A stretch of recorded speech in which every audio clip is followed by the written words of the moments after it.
Good evening guys. So dito na naman tayo sa mag-explain na naman tayo ulit ng ating vlog ngayon. So once again, magpapakilala muna ako. So my name is Axel Sir Wallace. I am 16 years old and I am the eldest son and I have one brother.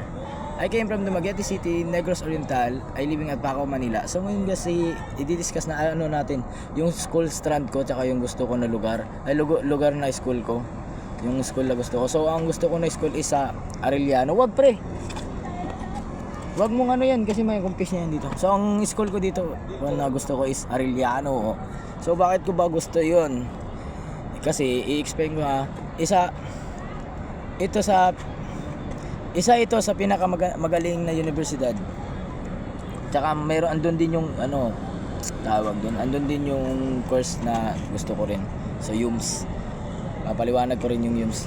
Yan. Universidad Pilipinas.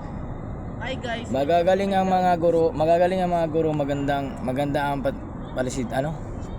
pasilidad yun guys kasi naka-aircon din sila. Tsaka meron din natin sa swimming pool yung sinabi nila eh. Ilang vlog po lang. Dalawa na lang. Sa akin tatlo pa eh. Apat pa sa akin, tatapusin ko na ngayon. Ayan, dito yung tropa kong kupal. So dyan guys, kinat na lang natin kasi ang ingay ng isang kupal na yun. So bali ang natin ngayon is yung magagandang pasilidad nila, bali naka-aircon yun doon sa eskwelahan. Saan ka ba mag-aaral pre? Arellano ka ba? Next mo, Arellano? Raka? Oh, malapit naman din doon eh. Sa akin naman kasi Arellano ako kasi merong magagandang pasilidad doon. Tsaka malapit na lang din sa amin yun, hindi na ako matatraffic. Kung doon pa ako sa Golden Success, napakalayo pa nun eh. So ngayon dito tayo sa Arellano na lang. Kasi sabi din nila may swimming pool daw dun eh. Diba? Sobrang ganda nga ng facilities nyo guys. Parang para siyang private school. Private school ba talaga yun?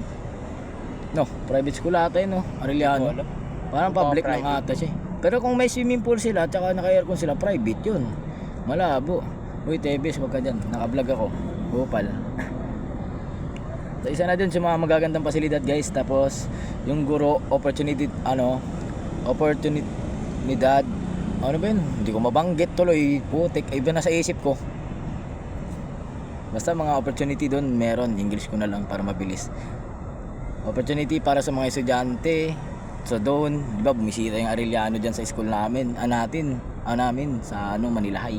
So nakita ko yung school nila. So malapit lang siya. Tapos maganda pa. Pero may mas malapit sana doon. So sa Pedro Hill lang. Mas malapit. Malalakad ko lang. Kaso nga lang, ang pangit.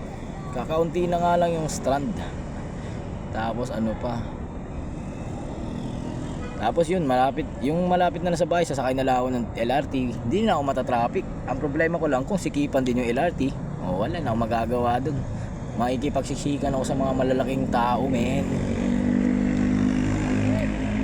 Tapos mga kultura dun. Malay mo maganda.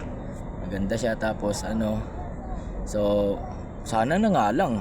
Taka yung strand ko na gusto kasi guys is UMS siguro yun. UMS ba ako? UMS pare. Guys pare tuloy. UMS. Papaliwanag ko na muna. Nakasulat sa akin yan eh. Wait lang. Bakit ito gusto ko? Mahilig ako sa mga asignatura tungkol sa tao, lipunan at kultura. Sa UMS matututunan ko ang Pilipino, English, kasaysayan, psikolohiya at politicals. Since mga asignatura makakatulong sa akin na maging content creator o graphic saan ka uwi ka na? Aga mo naman. Nagpapaliwanag pa ako eh. Gusto ko ring matuto paano maunawaan ang mga problema ng lipunan at paano makatulong sa paglutas nito. So yun, sinulat ko lang yan siya guys sa akin. Kasi baka makalimutan ko na naman, mautal ako dito. Yan lang yung gusto ko dun sa UMS na yun. Tsaka gusto ko rin kasi parang malay mo may trabaho, makakuha din ako ng trabaho na ano bang pwede matrabaho sa natin. Maganda kasi pangarap ko kasi gusto ko sana maging mag-hospital na lang sana ako sa PJ ako mag-apply eh. Doon na lang sana ako kasi doon din tita ko, tatay ko, doon din.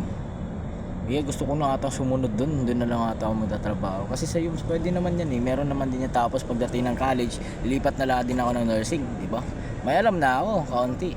Kasi yun eh, mga signatura din mga English. Marunong na ako mag-English niyan, di ba? So yun na muna guys. Babush.